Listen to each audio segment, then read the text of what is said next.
Seja muito bem-vinda, Mariana. Vamos fazer a apresentação, então. Acho que já deve estar aparecendo aí para todo mundo. Só me avise se está aparecendo o nosso card, Mariana. Para mim está aparecendo. Então, fique à vontade. Eu estou aqui. Diga aí para mim como é que você quer evoluir para mudar o slide. Eu estou aqui. Boa noite a todos. Muito obrigada pela presença dos que estão ao vivo, dos que irão assistir essa live futuramente, que seja um conteúdo necessário para a abordagem psicanalítica com relação à adolescência, especificamente aos lutos na adolescência. Esse título no plural ele é muito importante porque a sociedade necessita compreender o luto não só na questão da morte física, mas também como outras perdas necessárias que se fazem presentes e recorrentes no nosso dia a dia.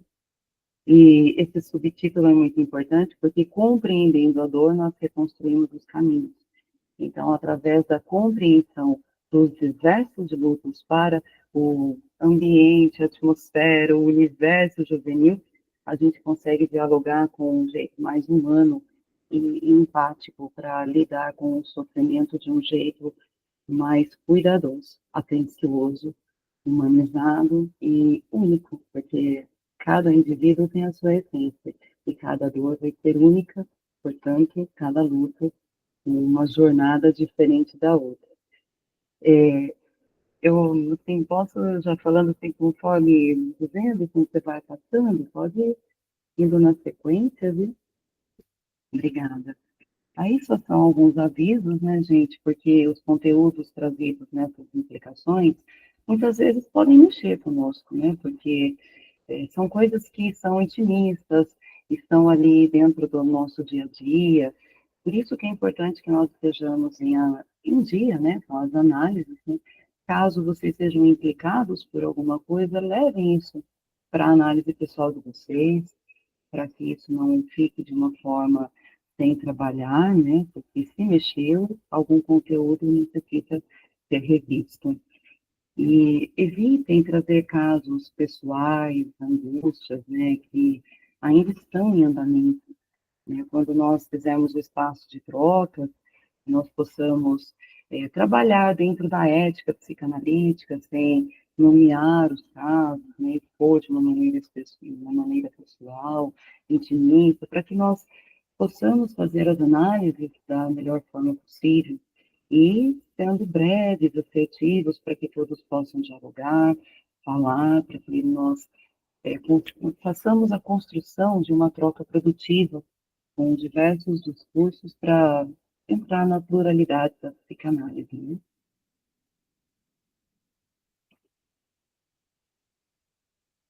Bom, aqui a minha pequena apresentação para vocês compreenderem a minha questão da fala, né?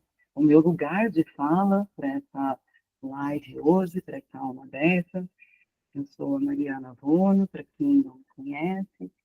Sou psicanalista, professora, escritora e palestrante. Sou pós-graduada em psicanálise e psicologia, mas fiz outras pós-graduações também ao longo dos meus 21 anos de magistério, à frente da educação básica. Também fui, alguns momentos, da educação superior, e dentro desses anos de trabalho, fui me especializando na psicopedagogia, neuropsicopedagogia, neuroaprendizagem, porque eu considero extremamente necessário, salutar, um educador conhecer o funcionamento do cérebro para a aprendizagem, né? E não só isso, mas também a afetividade em sala de aula para ocorrer um processo de aprendizagem da melhor forma possível. E ao longo desses anos, eu fui me encantando cada vez mais com a psicanálise e fui compreendendo que ela é, para mim, a essência, né? Ela é a arte da escuta humanizada, para amenizar, suavizar os conflitos atuais.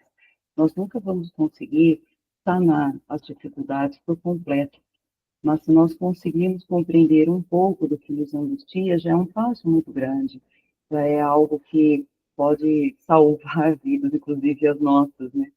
E As graduações em Letras e Pedagogia me fizeram entrar em contato com a linguagem de um jeito mais poderoso, mais forte, e compreendendo que dentro de um discurso há vários outros discursos a serem analisados.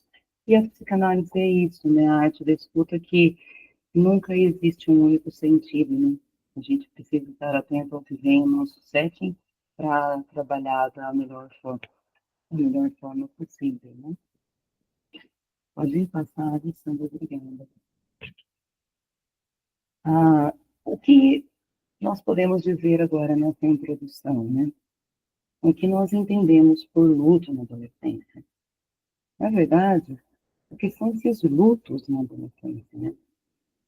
Os lutos na adolescência, eles referem-se aos processos de perda vivenciados por adolescentes, que podem envolver tanto perdas concretas, como a morte de um ente querido, quanto perdas simbólicas, como mudanças de escola, separação dos pais, fim de amizades ou relacionamentos, ou até mesmo a perda da infância. Então, é ampliar esse contexto do luto e não especificá-lo somente na perda de uma pessoa querida, porque ele não compreende apenas a morte física, mas diversas perdas simbólicas que ainda não são vistas, não são validadas, ouvidas pela sociedade, principalmente pelos adolescentes. Muitos estão em sofrimento, estão em diversos tipos de lutos, e eles não conseguem nomear, não conseguem compreender, nem tampouco validar. Por isso que eles não pedem ajuda, e quando pedem, muitas vezes não sabem como pedir, porque nós não trabalhamos os lutos desde os primórdios do desenvolvimento humano, desde a infância. E até mesmo na fase adulta, na maturidade, encontrando dificuldades com pessoas para trabalhar com os diversos grupos, né? Mudanças de residência, demissão de um trabalho, né? Sendo desligado de um para o outro, tendo rupturas de relacionamento, às vezes casamento, união estável, o que for, amizade, enfim, são diversas situações. Por isso, contextualizar os grupos na adolescência é algo salutar, necessário e importante, porque respalda um grito que não está sendo ouvido por esse grupo juvenil. Como a psicanálise compreende o processo de luto na adolescência? Então, a psicanálise ela compreende que o luto é um processo de perda, e são perdas constantes, e elas não se dão num processo linear, numa situação de ordem, de progresso, não nada disso. Às vezes os lutos, as perdas, elas aparecem de uma maneira muito enfática, muito brusca, inesperada, e os adolescentes não sabem trabalhar com isso. E a psicanálise vê que é fundamental compreender essas rupturas, esses términos, para compreender que, terminando um ciclo, inicia-se outro. Terminando um processo de luto, inicia-se outro. Então, são vários processos, né? Por isso que as perdas para a psicanálise são importantes. O setting, a gente sempre trabalha com o sofrimento, né? O setting não é um lugar de calmaria, de tranquilidade, de autoajuda. O setting é um lugar de sofrimento. Nós temos que ter a capacidade de suportar a dor dessas perdas para ouvir a, os anseios, as angústias trazidas de diversos lutos, né? Por isso que nós entramos numa compreensão sobre a perspectiva psicanalítica dessa diversidade, né? E o adolescente vivencia e que muitas vezes não recebe essa validação. E a clínica contemporânea, ela compreende a dor reconstruindo os caminhos, como o subtítulo da aula nos bem diz, né? Construindo os caminhos, revisando essas dores, tentando auxiliar da melhor forma possível, através de uma escuta atenciosa e empática.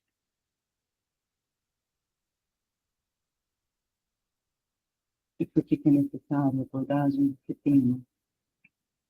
A adolescência é uma fase de vulnerabilidade psíquica, até porque está em desenvolvimento constante. É uma mudança brusca atrás da outra. Já não é mais aquela criança que outrora era, mas também não é o adulto, e ainda tem o estigma, tem a cicatriz, o preconceito de dizer aborrecente, como se fosse o período mais complexo do desenvolvimento humano, o mais chato, o mais difícil, e não. Todas as fases do desenvolvimento humano possuem as suas dificuldades e também vulnerabilidades psíquicas. Mas na adolescência nós temos uma fragilidade maior por conta da questão de encontrar uma identidade de si, de encontrar um espaço no mundo, um espaço de fala, de ser validado, de compreender os seus anseios, as suas angústias, enfim. E por causa disso, o luto pode ser silencioso e mal compreendido. Então, o adolescente, muitos adolescentes, na verdade, né, eles não expressam sua dor, porque eles não sabem, às vezes, o que é a dor.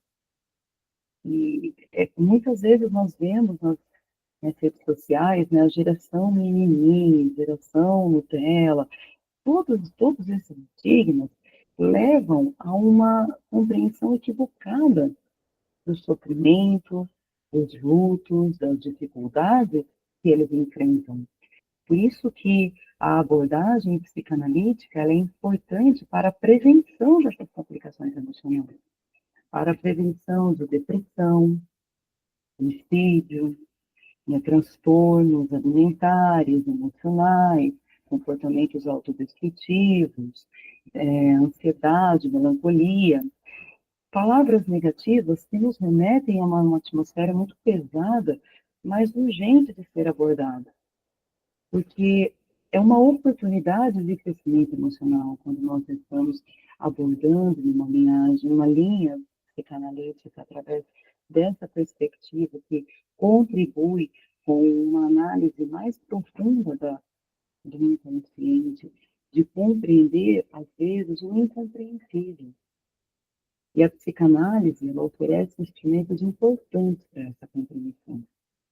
Só o fato de nós estarmos dispostos a uma escuta atenta, a uma validação emocional, nós vamos mostrar que essa dor é importante, essa fala é necessária, que essa angústia ela é ouvida, que ela é compreendida, não plenamente, mas da melhor forma possível, e que abre um espaço de fala para que se discuta e possa compreender cada vez mais, um crescente ou não, sobre o que está acontecendo no processo inconsciente.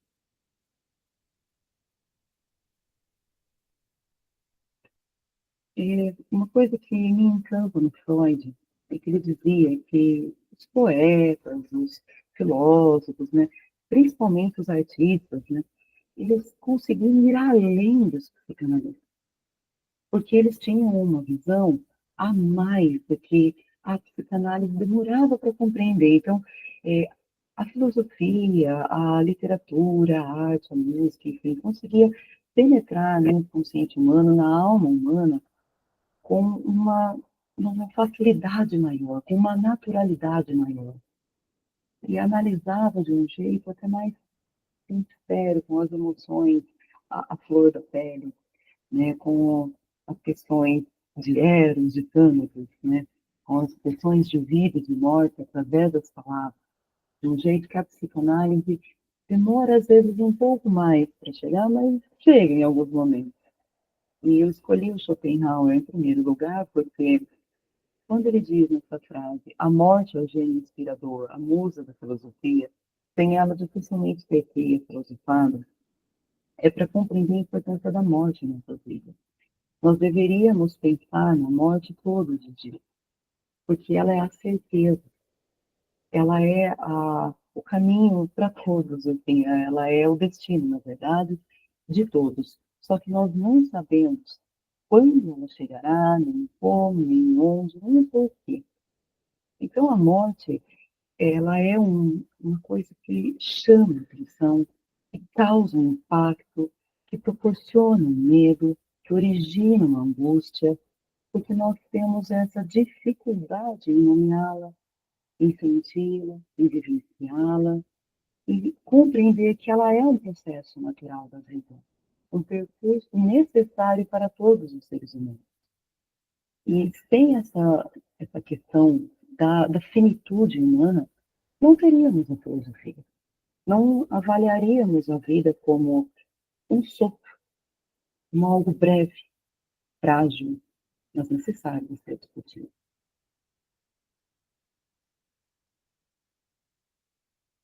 Filosofar é aprender a morrer. Sócrates, assim, contemplando e também acrescentando, agregando a Schopenhauer. Quando nós aprendemos que a morte é inevitável e que todos passarão por ela, e que nós teremos que trabalhar da melhor forma possível com o luto para que ele seja vivenciado de uma forma natural, menos dolorosa possível, se é que haja essa possibilidade, nós também aprendemos a morrer de um jeito saudável. A cada dia, a cada momento em que respiramos, já estamos envelhecendo, já estamos caminhando para a morte. E a vida, ela é uma constante escola, um aprendizado, ela é algo que não existe uma receita geral para todos. Ela não vai ter uma instrução única. Filosofando, nós aprendemos a morrer, porque filosofando nós aprendemos que o pouco que sabemos é pouco mesmo. Que vai ter a vida inteira para estudar Freud e mesmo assim não compreendê-lo plenamente. Teremos a vida inteira para nos aprofundarmos com os conceitos psicanalíticos, com os conceitos filosóficos, e ainda assim faltará tempo para nos aprimorarmos do jeito que queremos, e que está tudo bem, e que estamos caminhando rumo a uma sabedoria cada vez maior, compreendendo que o luto é diário, que a morte ela é inevitável. E o que faremos para filosofarmos na nossa existência de uma maneira positiva, de uma maneira útil? O que nós poderíamos contribuir para as pessoas? E deixaremos de semente com a filosofia de nossa vida. Agora, Coralina, minha paixão, não poderia deixar de inseri-la nessa aula, porque além dela ter feito poemas maravilhosos, sublimes, no fim de sua vida, ser valorizada, reconhecida, bem no limiar de sua vida, ela escrevia com amor, ela escrevia com profundidade, com a alma literária de uma mulher humilde, simples e sábia, extremamente sábia. E quando ela fez este poema no epitáfio, eu pensei em acrescentar a música dos Titãs do epitáfio para que tivéssemos duas situações de finitude da vida. A lírica, através da música, e a subjetividade poética, através da renovação da vida, do ciclo sem fim. Porque a morte, como Santo Agostinho dizia, ela não existe, ela só foi para o lado de lá. Né? Mais ou menos isso, ele não me recordo exatamente com as palavras dele, mas é um ciclo que ele nunca termina. Meu epitáfio, Cora Coralina, morta, serei árvore, serei tronco, serei fronde, e minhas raízes enlaçadas as pedras de meu berço, são as cordas que brotam de minha lira. Enfeitei de folhas verdes a pedra de meu túmulo, um simbolismo de vida vegetal. Não morre aquele que deixou na terra a melodia de seu cântico, na música dos seus dons. Nós não morreremos. Seremos sempre lembrados por alguém, por algum ato, por alguma situação. A nossa memória, de algum jeito, ela será preservada. Em grande, em média, pequena quantidade, não importa. Estamos fazendo história, estamos construindo história, estamos nos renovando diariamente através do ciclo da vida. E lembrar da morte, vivenciar os lutos, é construir uma vida sábia, compreendendo de que essa abordagem é necessária para entendermos que os laços que são feitos se eternizam com as nossas atitudes dentro dessa renovação, dentro desse ciclo sem fim. Até fazendo uma ponte com o Rei Leão, um ciclo sem fim, mostrando que na natureza tudo se transforma, né? E nada se extingue. Somos feitos de matéria impermanente.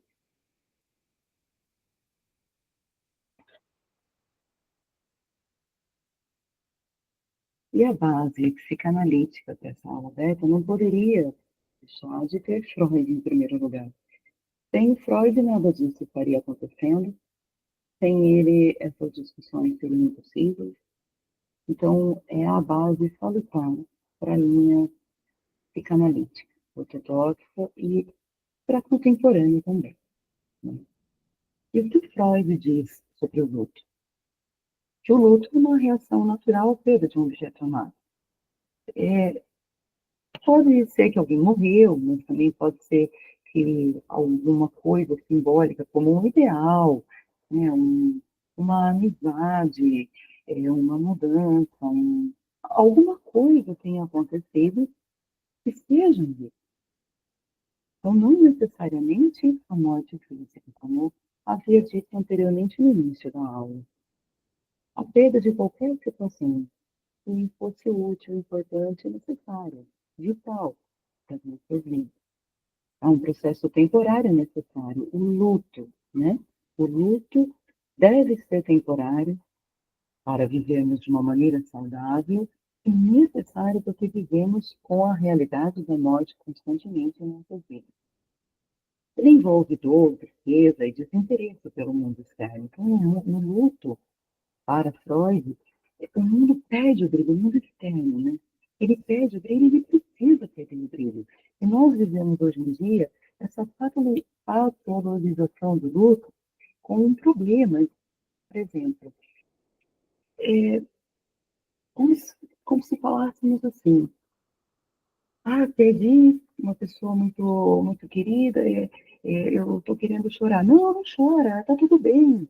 Tome esse antidepressivo, siga em frente. Então, como seguir em frente se foi a pessoa mais importante da vida que ela perdeu? Como seguir em frente se foi uma ruptura muito drástica? Como dizer para as nossas crianças, não chora, isso vai passar, não foi nada? Como não validar o sofrimento? Como não compreender que o dia do luto é uma dor intensa, é uma dor drástica, forte? Como não compreender o desinteresse, a vontade de se alimentar, de tomar banho, de levantar da cama, a vontade de fazer as coisas que gostava? Como não compreender, por exemplo, é, fazer coisas que não eram comuns à essência da pessoa, mas sim da pessoa amada que se partiu? Por exemplo, cuidar de plantas.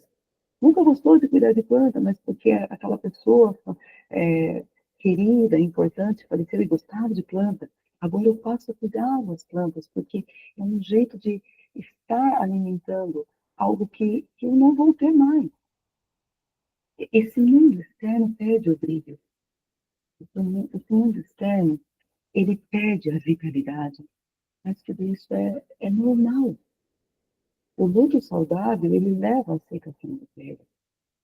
Se nós vivenciarmos um luto pela situação normal, enfrentando com menos dor possível, se é que isso seja possível, teremos um luto sozinho, teremos uma compreensão dessa perda de um jeito mais fácil, de um jeito mais tranquilo, diferentemente da melancolia que veremos agora.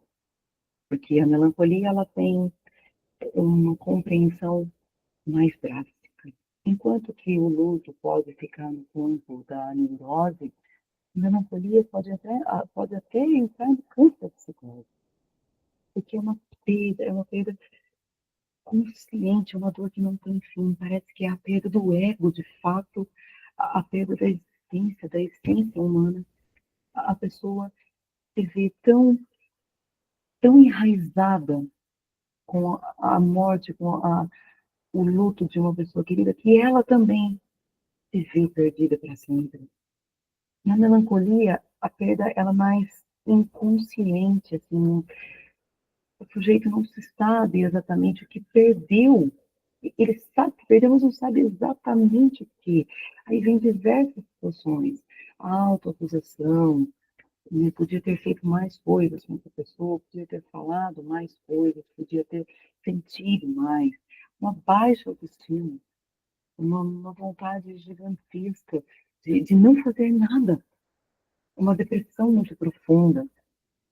Vamos fazer a comparação, por exemplo, do luto de uma mãe com dois filhos. Esses dois filhos que perdem a mesma mãe podem agir de maneiras distintas e isso é totalmente normal e aceitável. O filho que seguir o luto de maneira saudável, ele vai perder o seu brilho no mundo externo, ele vai sofrer a dor, a tristeza, o desinteresse, mas aos poucos ele vai compreendendo que essa perda, ela foi inevitável, ela teve que ocorrer. Já o outro filho que não compreendeu essa perda de uma forma saudável, que está vivendo uma melancolia sem fim, ele já tinha uma ligação maior, uma fusão maior com sua mãe e não consegue dissociá-la de uma forma saudável, não consegue vivenciá-la de um jeito tranquilo. E isso leva a uma dor imensurável, uma dor que é profunda, é homérica, é gigantesca. E na aplicação da adolescência, dentro do pensamento de Freud, nós podemos entender que é uma base para os adolescentes a vivenciarem perdas, eles também passam por esse trabalho de luto. E se eles estão vivenciando esses lutos, né, é uma fase de estruturação e reestruturação do ego, de si. E esse processo ele pode ser mais turbulento e menos linear. Ele pode ser mais intenso. Ele pode demorar para passar. Por isso que exige mais atenção, uma escuta clínica cuidadosa. Porque muitas vezes esse adolescente não vai saber nomear o que ele sente, nomear o que ele passa. Até porque ele pode estar sendo ele pode estar recebendo a influência de pessoas estranhas, de pessoas alheias dizendo, inclusive em velórios, não precisa chorar. É culpa teu, isso, ele estava sofrendo, ele precisou passar por isso. Não chora, vai te fazer mal. Essas falas invalidam a turbulência da dor, invalidam esse processo que não vai ser linear para muitas pessoas. Vai ser como o eletrocardiograma, altos e baixos, e muitas vezes mais altos, em picos gigantescos de emoções, que não são compreendidas e não são entendidas de um jeito que deveria ser.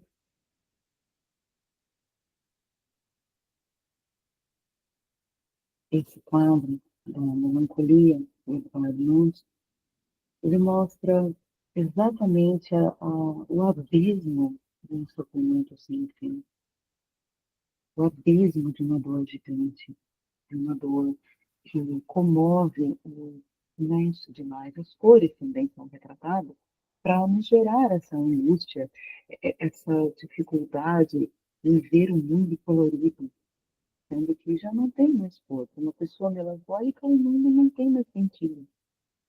Por isso que Freud diz em Luta e Melancolia que ela é perigosa. Ela é interessante de se estudar, mas ela é perigosa porque ela pode levar ao suicídio. E um estado de melancolia é um estado muito atencioso, que requer uma validação importante.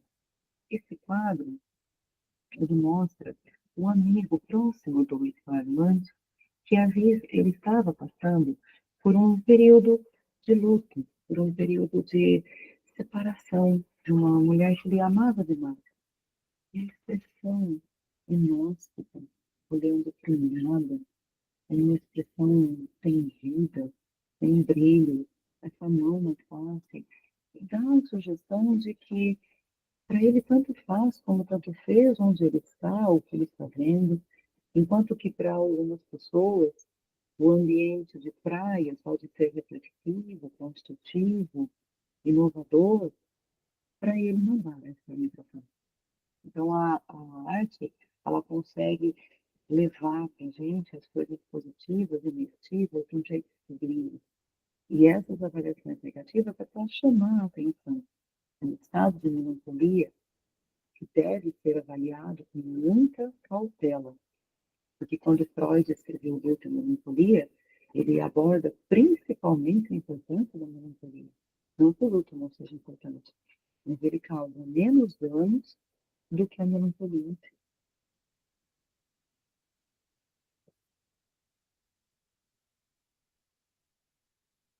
E não poderíamos deixar de falar na Melanie Klein para estruturar outra base psicanalítica. Ela não escreveu especificamente sobre os adolescentes, assim como Freud, até porque o conceito da adolescência está sendo estudado diariamente. Nós estamos abordando a linha da adolescência dentro da psicanálise com estudos diários, constantes. E a Melanie Klein também atendeu a essa questão para os adolescentes hoje em dia, mas ela não fez algo específico para isso. Nós estamos conseguindo os recortes dos seus estudos para implantá-los na clínica com os adolescentes. Quando nós temos o conceito de luto e da posição depressiva, nós já entendemos que o luto ele reativa os sentimentos da posição depressiva, que é a perda em primeiro lugar. Quando nós já temos essa noção de que algo que nós tínhamos já não existe mais, é já um processo extremamente doloroso. Se analisarmos com relação ao bebê, quando o bebê compreende que a sua mãe não é mais um seio apenas, não é mais um colo apenas, ela é uma pessoa inteira, diferente de si, do bebê que considerava apenas igual a mãe uma coisa só, uma extensão única, já há um processo de ruptura, um luto muito grande. E quando nós vivenciamos isso na clínica com os adolescentes, e eles enfrentam a perda de um jeito que não tem mais o que fazer irreversível, causa uma ambivalência, uma coisa muito assim, drástica, muito brusca. Eros e Thânatos, amor e ódio. Estava ou não está mais? O que aconteceu que eu vou lidar com essa falta? O porquê dessa falta? Vem a revolta, vem a culpa, a vontade de ter feito mais e não fez, o desejo de reparação.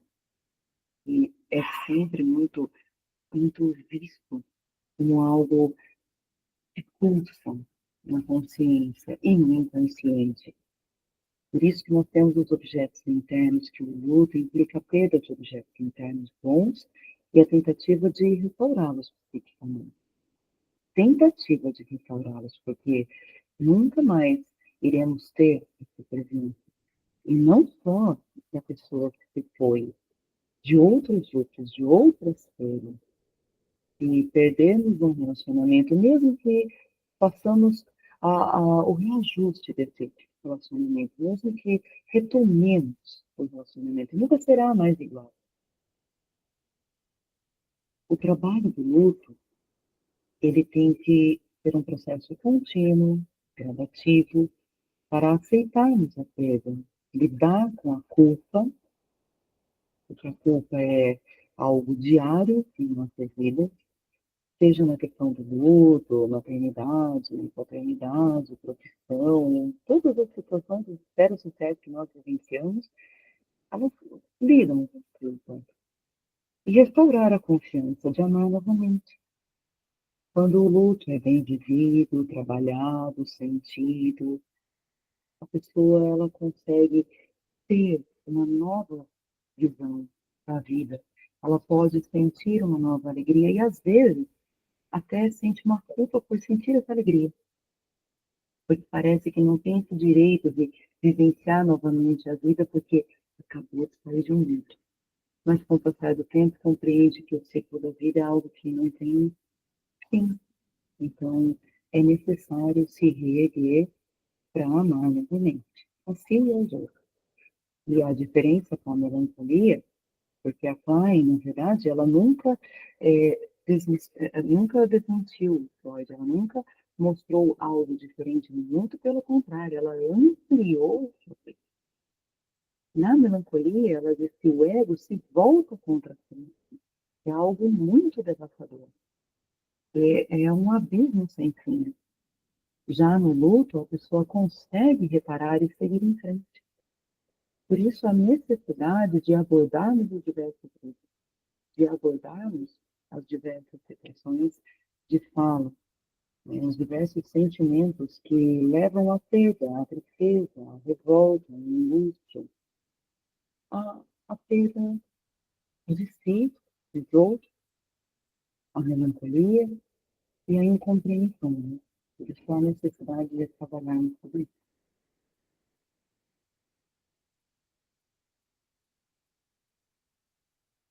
E a Melanie Klein, ela fala tão bonito sobre o luto porque ela mesma vivenciou muitos lutos em sua vida. Todas as coisas que acontecem conosco, elas ficam impregnadas nas nossas digitais, físicas, sentimentais, emocionais, físicas. Então, não há como dissociar as experiências vividas dos seres humanos. Elas impactam na nossa essência e elas corroboram com a nossa argumentação, com a nossa experiência. E a Melanie Klein, ela vivenciou a morte da irmã Sidonie quando ela era criança, que já foi um grande impacto para ela. Toda criança, quando se vai muito cedo, causa impacto na sociedade em diversas situações. É algo incompreensível para muitas pessoas, doloroso para outras. E ela também teve a morte do seu outro irmão, o Emanuel, o irmão mais velho, idolatrado por ela. Foi outra perda muito grande, que ela teve que lidar, que ela teve que compreender com mais traumas, com mais lutas, com mais dificuldades. Logo na sequência, ela teve outro luto, que foi a separação do seu marido, Arthur Klein, que foi em 1919. Então, tudo isso foi sendo incorporado à sua clínica. Depois, ela teve o conflito, o afastamento do filho Eric, da filha Melissa, com quem ela teve dificuldades em relacionamento futuros, né? Então, são diversos lutos que ela vivenciou, mas o mais impactante de todos foi a morte do seu filho, que foi em 1934. A clínica da Melanie Klein, ela é repleta de humanização para a dor e sofrimento, porque ela compreende o luto de uma forma, ela compreende os lutos, na verdade, né? De uma forma muito diferente, muito viva, pulsante. Ela realmente teve propriedade para abordar sobre o luto de diversas facetas na sua vida e contribuir com uma clínica psicanalítica humana para compreender a tristeza, a angústia, a melancolia, a dor do outro humano.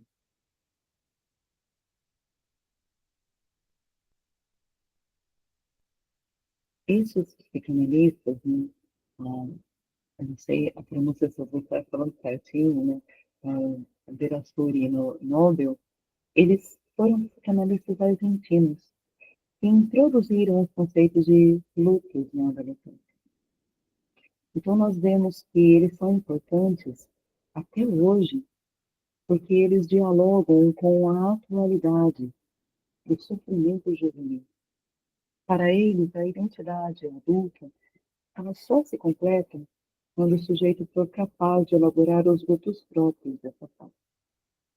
Então, a partir do momento que o adolescente compreende que ele vivenciou algo difícil, que ele compreendeu que essa perda ou essas perdas, elas aconteceram de uma forma inevitável, ou então de uma forma gradativa, linear, ou abrupta, rústica, uma coisa muito drástica. Quando eles compreendem que essas coisas ocorrem, eles já estão sendo maduros. Quando compreende que a dor é inevitável e que é inevitável abordar sobre ela, é um crescimento, uma elaboração do um jeito saudável que ele tem que ser. E quais são os tipos de lutos que os adolescentes enfrentam? São três grandes lutos que estes psicanalistas analisaram e introduziram no conceito dos lutos adolescentes. O luto do corpo infantil, o luto da identidade infantil e o luto dos pais na infância, que iremos abordar agora no próximo slide com mais ênfase.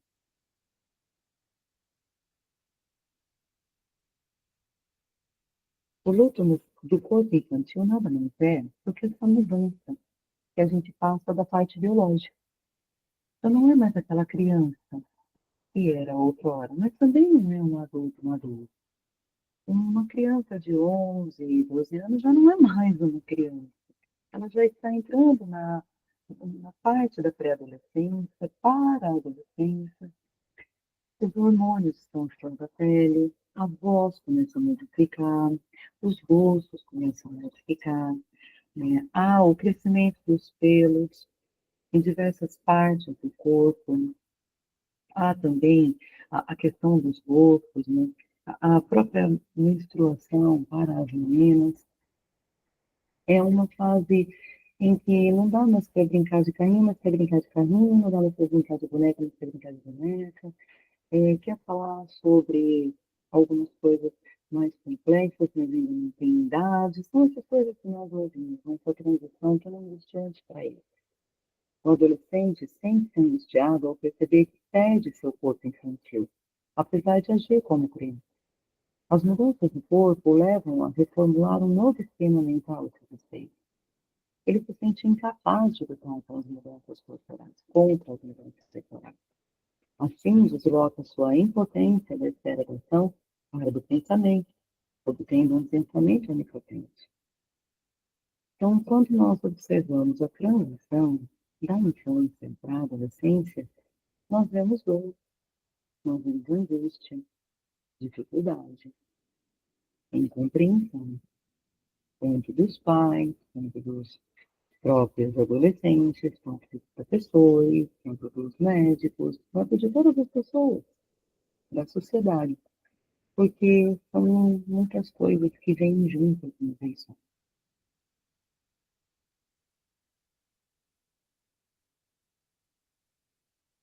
Aí nós temos o luto da identidade infantil. Quando a criança, a dependência dos pais, né? Quando as crianças dependem dos pais, elas sentem que tem até um conforto, muitas vezes. Na adolescência, eles já percebem que os pais já não possuem mais aquela dependência de outrora. Agora, os adolescentes começam a ter outros grupos, outras influências, outras referências. Na adolescência, percebe que não é mais uma criança, mas também não é um adulto, é a transição. Cada nova tentativa de se surpreender e de se tornar independente é acompanhada por medo e insegurança. Pensa, o que eu quero ser? O que eu desejo? Por isso que muitas vezes tem os retrocessos de posturas infantis. Tem os gostos que eu agora fazia, filmes, desenhos mais infantilizados, músicas, brincadeiras. Às vezes nós observamos comportamentos muito drásticos um adolescente de 12, 17, que são pertinentes a 12, 13 anos de idade, mas nós não conseguimos muitas vezes compreender que é uma fase muito brusca de fato. E isso, se está acontecendo, tem um motivo.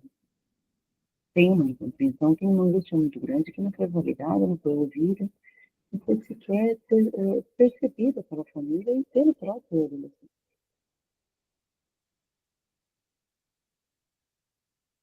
Daí vem a angústia dos pais, enfim. Né? Porque os pais também percebem que há essa mudança, mas eles não conseguem trabalhar com isso. Eles não conseguem lidar de uma forma natural. Muitos pais, às vezes, eles não permitem que os seus filhos cresçam, que os seus filhos frustrem, que eles sigam o caminho da dor para um aprendizado. Então, eles querem transformá-los numa situação muito difícil de se pensar. Não existe uma bolha para todos. Não existe uma proteção plena de todos. Então, os pais que eram vistos antes como heróis já não são mais os heróis para os adolescentes. Muitas vezes eles são criticados, são enfrentados, são questionados. Porque antes eles eram os únicos modelos a serem seguidos. Agora eles não são mais assim.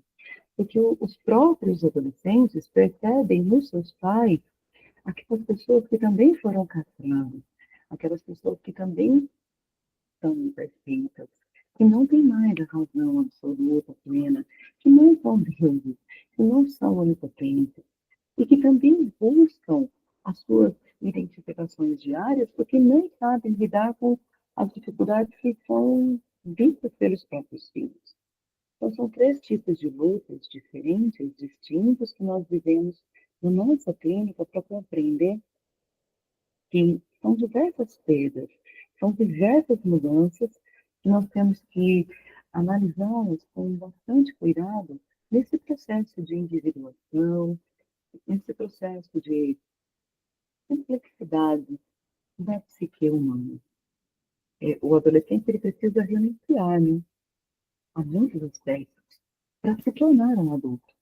Ele precisa passar por diversas situações nas quais os seus comportamentos não vão ser validados por muitas pessoas, nem um pouco por eles, às vezes, nem um pouco por o que eles imaginavam ser correto ou não. Né?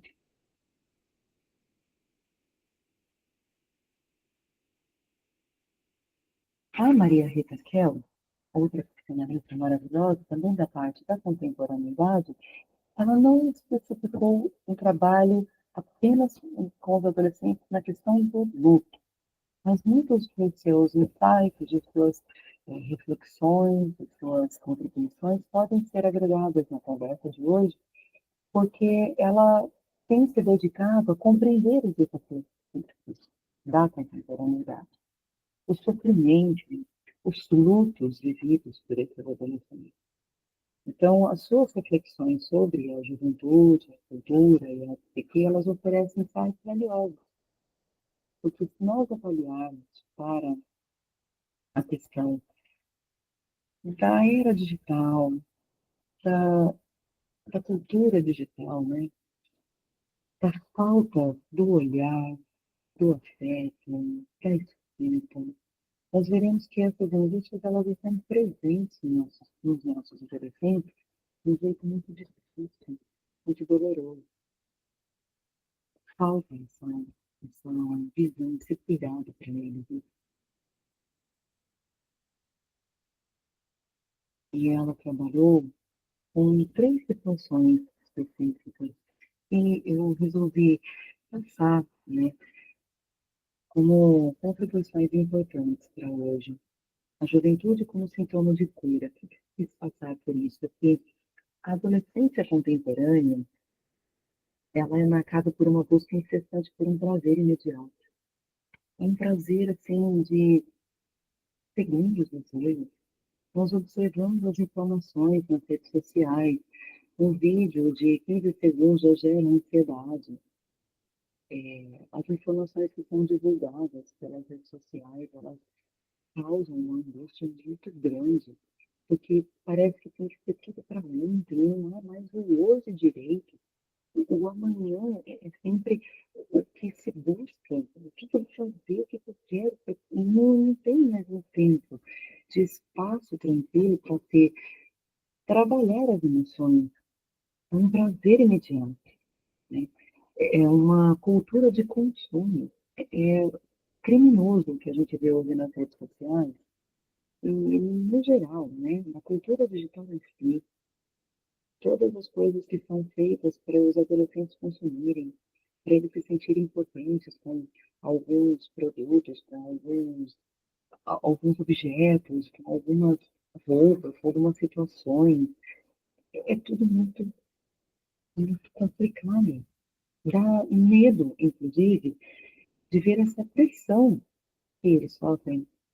Eles não possuem mais uma, um trabalho com os seus sentimentos, porque é um vazio gigantesco, uma angústia imensa, que tentam ser preenchidas por falsas ideologias, por falsos discursos, por influências que muitas vezes não estão nem um pouco preocupados com a psique humana, juvenil, só querem o, só querem um momento, só querem a fama, né?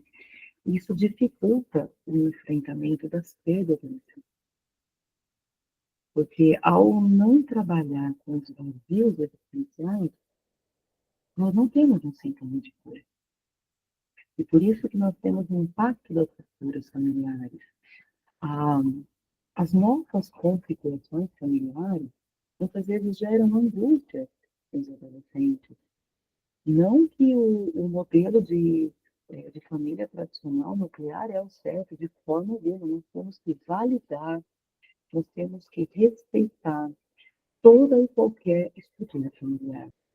Mas quando ocorrem separações nas famílias, quando ocorrem rupturas familiares, muitas vezes não são de uma forma positiva, não são de uma forma natural, harmônica. Isso causa impacto. Quando as pessoas ficam sem conversar, causam, às vezes, alienação, causam, às vezes, um trauma atrás do outro, é, tiram a conexão entre pai, entre mãe, entre irmãos. Então, essas estruturas familiares, elas causam uma angústia muito grande na psique dos adolescentes, porque são fragmentações do ego, são fragmentações do eu, são sensações de insegurança. Muitos adolescentes estão sendo abandonados, terceira idade. Muitos pais não têm mais, não suportam mais a angústia de lidar com seus filhos e terceirizam. Isso é para o psicólogo, isso é para o pediatra, isso é para a escola, isso é primeiro psicopedagogo, isso é psicanalista, isso é para o dentista, isso seja o que for, terceirize. E por isso que nós não temos um espaço de escuta para validar essas angústias e transformá-las num espaço de crescimento emocional e não de rompimento. E para finalizar com com a Maria Rita Kel, nós temos a importância do ritual da despedida, que às vezes não são feitas, e ela relembra a época da Covid. Quantas pessoas vivenciaram o luto sem realmente sentido de fato? Quantos caixões não foram velados, não foram expostos? Quantas pessoas foram deixadas de lado e não houve um espaço do choro, do abraço, do acolhimento? Quantos rituais de despedida não foram valorizados, validados? Isso causa e está causando, causou, causa e está causando e causará impactos nesses adolescentes, nessa sociedade. A geração pandêmica ela vai reverberar por décadas ainda, né? E essa elaboração da perda, outrora, né, nessa época da pandemia, ela ainda está sendo validada, ela ainda está sendo ouvida. E não só na época da Covid, ditadura militar. O filme Ainda Estou Aqui ganhou esse destaque imenso porque há o trabalho do luto sem ter o luto. Porque o trabalho daquela família, principalmente da Eunice Paiva para procurar o seu marido, para legitimar o seu óbito, validar a sua morte, foi imenso. O dia quando ela recebeu a certidão de óbito, para ela foi um alívio, porque pelo menos ela tinha isso para dar uma importância do ritual dessa despedida, para realmente mostrar que o óbito existiu. E os seus filhos não tiveram a ruptura decente com a despedida do pai. Aos poucos eles foram entendendo que o pai já não estava mais lá, que o pai já não existia. Eles passaram a infância para a adolescência dentro dessa falta de despedida, desse, dessa ausência desse ritual. Então, são questões que nos impedem uma elaboração do luto de uma forma saudável e que elas devem ser analisadas e validadas com bastante cuidado, Presidenta. Por isso que torna o processo de luto infindável.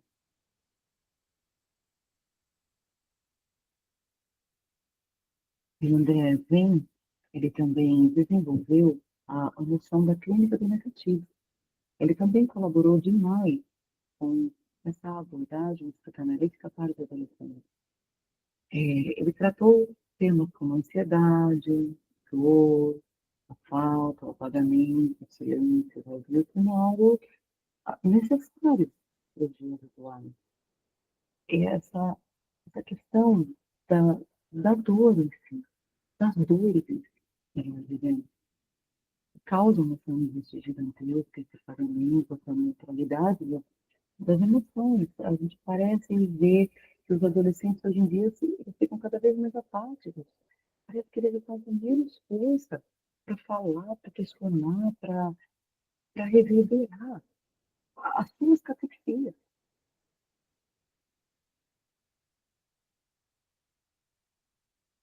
Por isso que no adolescente isso pode se manifestar como um afastamento afetivo, relacional, desinvestimento de interesses, apatia, isolamento. Porque os adolescentes usam touca, blusas, se encobrem, né? Para não ver o rosto. Na época da pandemia, nós tínhamos as máscaras que encobriam a nossa expressão facial para validar as nossas emoções. E quando ocorreu, houve a necessidade disso por conta da situação da questão da saúde, né? Isso mexeu com o psique. Quando nós tivemos o retorno, né, dos rostos, dos sorrisos, das expressões, do choro, das lágrimas, muitos adolescentes não tiravam mais as máscaras, porque tinham medo de mostrar o próprio rosto. Os estados depressivos profundos, pouco verbalizados. Só que ele vem, não sei, oh, tá bem, mas não fala o que quer, não sabe o que quer, não sente o que quer. Esses estados, eles podem indicar não apenas o luto, mas um luto não simbolizado.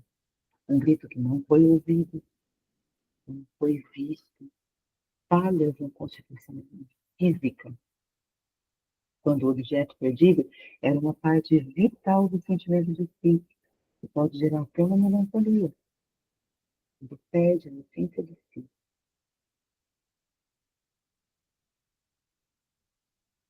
E como os adolescentes se enfrentam as lutas hoje em dia, como eles estão vivendo ferrados em diversas situações, lutas por perdas familiares reais, as mortes nas vigentes queridas, os lutos por separação e abandono, sejam de quais situações forem, reuniões de pais, os pais não vão conversar a respeito, dos filhos, consultas médicas que às vezes outros responsáveis, que não sejam os pais, levam, né? Situações drásticas, como, por exemplo, adolescentes órfãos que estão esperando até hoje por uma adoção que nunca vem, porque a adoção sempre é vista com crianças pequenas, inclusive. Luto social e ambiental, as causas ambientais causam muita angústia aos adolescentes, essa questão da destruição do mundo. Isso causa um terror em muitos que têm essa sensibilidade com o aspecto ambiental, social, né? A marginalização, a desigualdade social, bullying, questões econômicas, né? Tudo. O luto digital identitário, quem eu sou na era digital, esses avatares, os perfis, esses emojis, eles mostram o que eu estou curtindo, o que eu estou postando, comentando, o que eu estou querendo dizer com essa identidade digital. Eu quero passar por isso. Luto por relações afetivas, por amor, por carinho, renovente, intenso. E como que o adolescente ele lida com o luto? Às vezes ele tem uma sublimação criativa, desenha coisas bem expressivas, sejam positivas ou negativas, né? Na arte, escrevem, né? Tem um engajamento social, às vezes são empreendedores sociais, causam campanhas para auxiliar as pessoas, né? Então também às vezes usam na atuação como agressividade, autolesão, enquanto os adolescentes se cortam, se automutilam, e daí eles usam luvas para esconder as cicatrizes, isolamento, ficam os intervalos nas escolas sem conversar, nas ruas, sem falar com quase ninguém, nas festas, na clínica, sem falar quase nada. O uso de drogas, sejam elas quais forem, identificações, aderências a grupos, às vezes eles vão procurar grupos afins e às vezes esses grupos não serão tão bons, grupos que terão abordagens de misoginia, abordagens de bullying, né?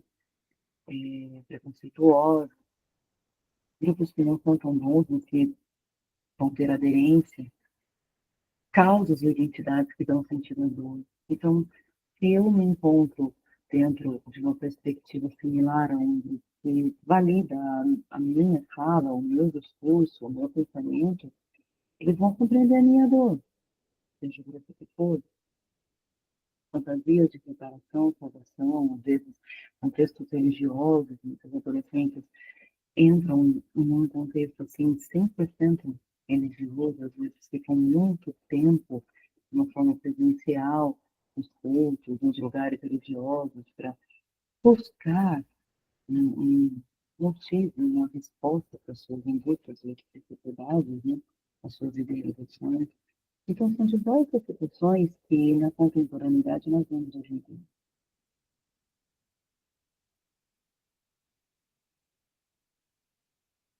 E os modos de expressão no setting, eles podem vir através de silêncios e metáforas.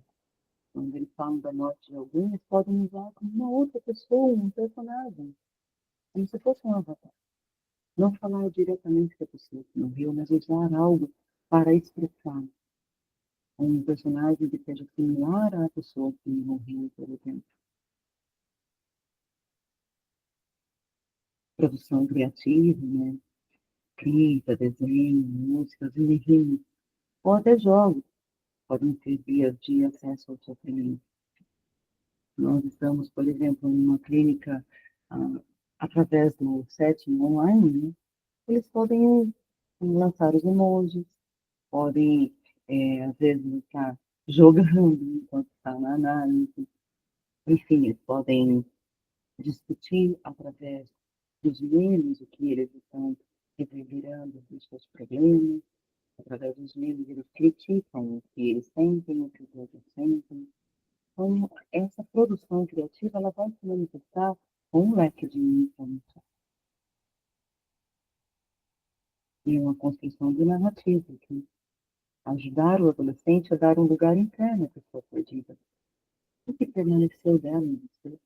O que você pode lembrar dessa pessoa? O que se perdeu? Qual que dói? O que me incomoda? O que te causa? Qual é a complicação disso? Qual é o problema? Qual é a angústia? O que essa pessoa deixou em você? Qual foi a marca? Elaborar isso aí. Aos poucos, deixar com que o adolescente fale, cresça com a imagem, construa com a imagem ilutada da pessoa que perdeu ou de uma mudança de cidade, né, de uma mudança de escola, de um término de um relacionamento, de um fim de uma amizade, de uma separação familiar, seja o que for. O que você queria? Como você queria? Fale a respeito disso.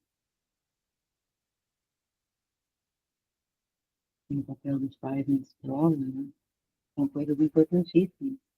A orientação aos adultos, a gente tem que lembrar que nem todos os profissionais e nem todos os adultos, às vezes, recebem uma orientação para que o adolescente volte ao normal de uma hora para outra.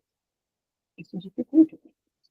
Nem todas as pessoas compreendem de que esse voltar ao normal, às vezes, não vai acontecer.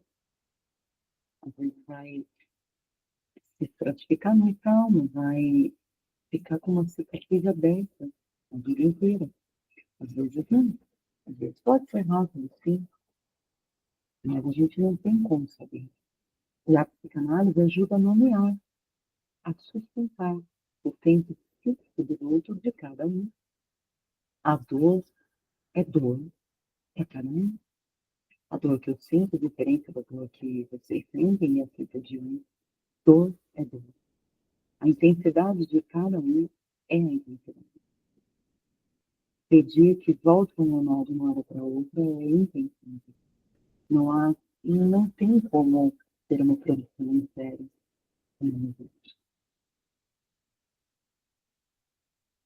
O trabalho com a escola é necessário para que o luto mal elaborado pode aparecer como queda na vida. Porque se a escola não trabalha o luto de uma forma decente, ponderada, analisada, respeitosa, eles vão ter um rendimento muito ruim na escola. Desmotivação, conflito do evasão. A estrutura da escola, ela é arcaica, ela é muito defasada. Nós temos uma estrutura de uma escola do século XIX, com professores do XX e alunos do XXI. Não tem como ter uma ausência de conflito. Uma desmotivação é intrínseca, diária. Então, a escola ela tem um atrativo que é pequeno. Só que quando o adolescente está em um processo de luto, isso é pior. Então, o rendimento vai mostrar a dificuldade. O rendimento vai mostrar a ausência de interesse. A desmotivação de tudo. De passado, conversar com os colegas, conflitos na agressividade. E aí, evasão, né? Deixar de entregar o trabalho, deixar de frequentar na escola, deixar de tudo. E nessa hora, o psicanalista ele pode dialogar com a escola sem romper o sigilo clínico, compreendendo de que esses lutos que estão acontecendo com esse adolescente, eles são os protagonistas para essa situação negativa que há que se trabalhar. Como Freud dizia, a psicanálise é a cura pelo amor, pelo falar. E se acolhermos com carinho e empatia, poderemos amenizar as situações difíceis.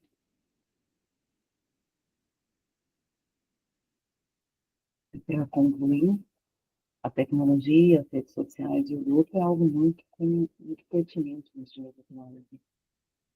Os lutos digitais, eles são diários. O adolescente ele pode manter contato com perfis de pessoas parecidas.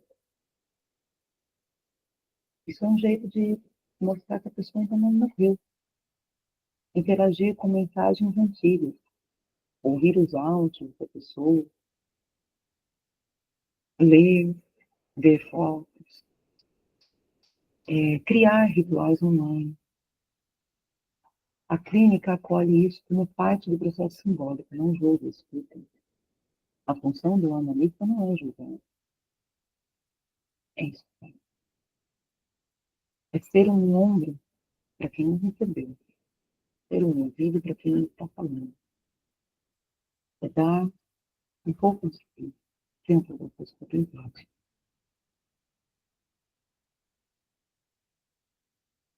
Posição e silenciamento.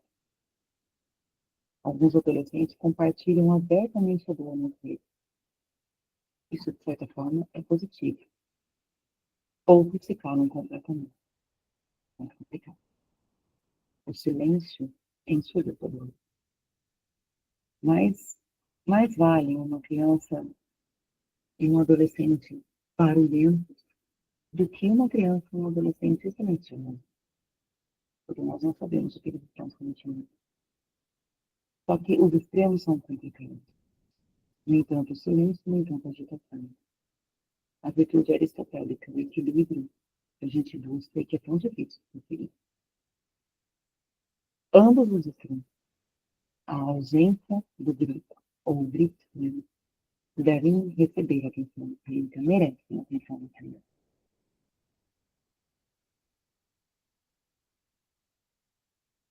E dentro, né, dessa abordagem que eu passei para vocês, as referências primordiais foram essas que construíram esse embasamento psicanalítico para a aula de hoje.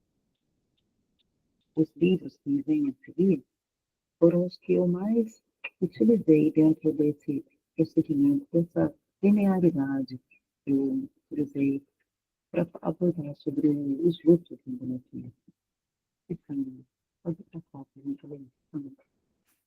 O Freud, né? Muita melancolia, não tem como colocar, né? Klein, amor, culpa e reparação e outros ensaios.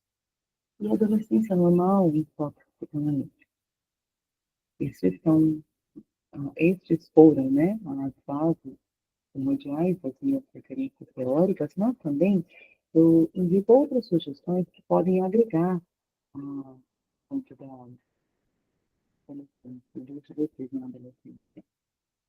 São 3 livros também importantes. A Morte é um Dia que Vale a Pena Viver, da Cláudia Quintana Arantes, que aborda a morte de uma forma respeitosa, através de uma análise de pacientes em estado terminal. Então, é um acolhimento da dor, da compreensão dela. Tudo bem, não está tudo bem, que é um livro que mostra a importância de viver o luto e a perda, validá-los no nosso dia a dia. Não dizer assim, segue em frente, isso já passou. Não, segue em frente não. Se tem que chorar, tem que chorar. Se tem que sentir a dor, tem que sentir a dor. Porque tudo bem não está tudo bem. Não é todos os dias que estaremos bem, e nem sempre estaremos bem, nem vez. Poderíamos acordar de mau humor, poderíamos ficar bem depois, logo na sequência, ou ao contrário. E o livro do Christian Dunker, Lutos Finitos e Infinitos, para mostrar que não é só a perda de pessoa, a questão física, da morte, enfim, mas diversos tipos de lutos, diversos sofrimentos que são infinitos e infinitos. Porque a cada elaboração de um luto, a gente se prepara para a reestruturação de outro.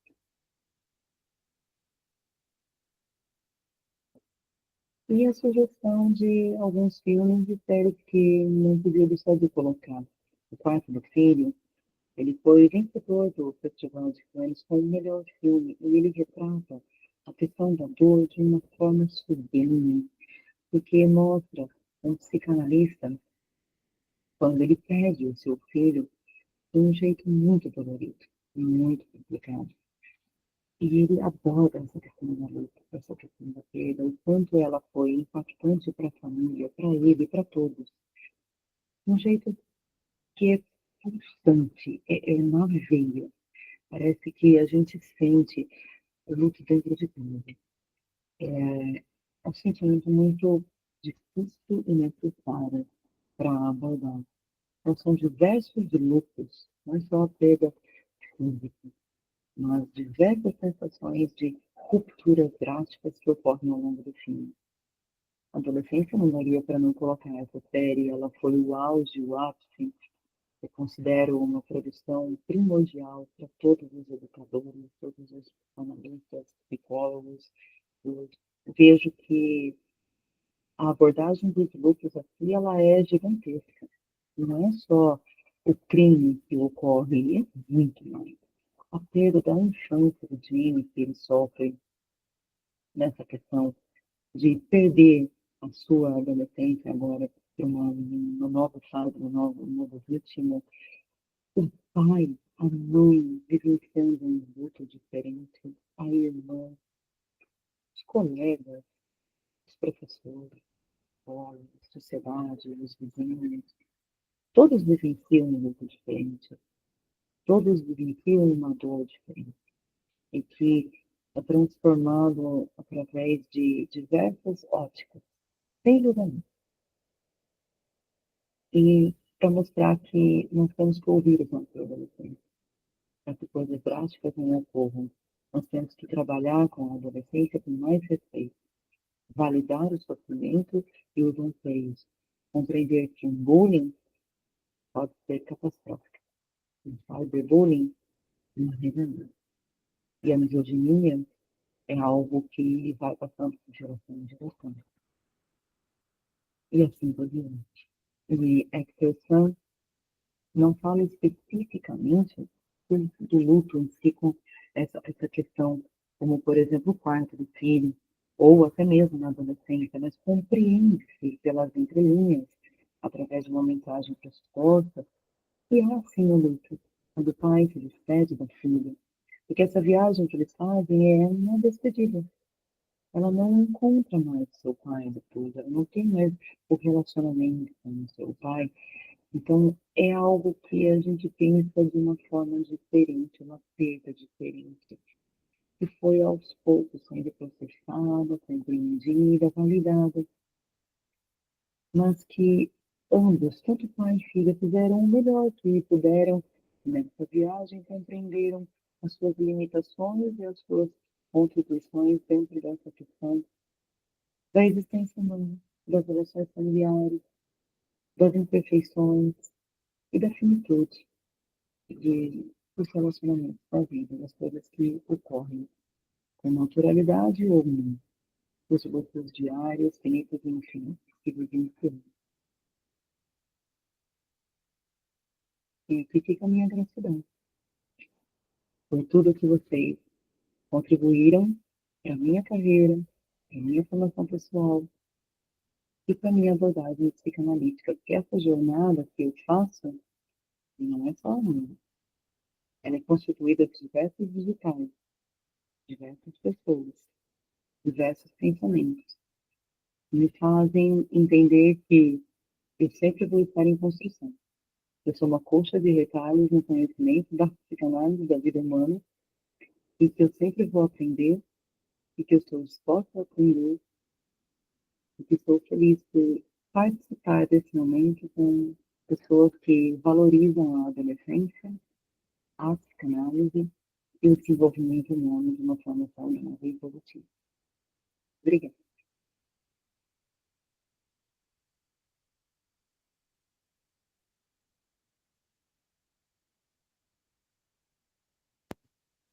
Deixa eu parar tudinho aqui. Acho que foi. Mariana, que aula incrível. É emocionante, assim, ouvir uma pessoa tão implicada na questão do adolescente.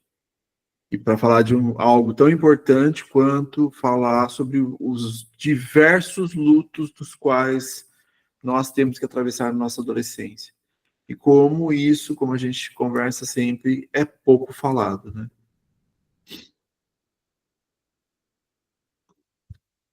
Deixa eu parar a gravação.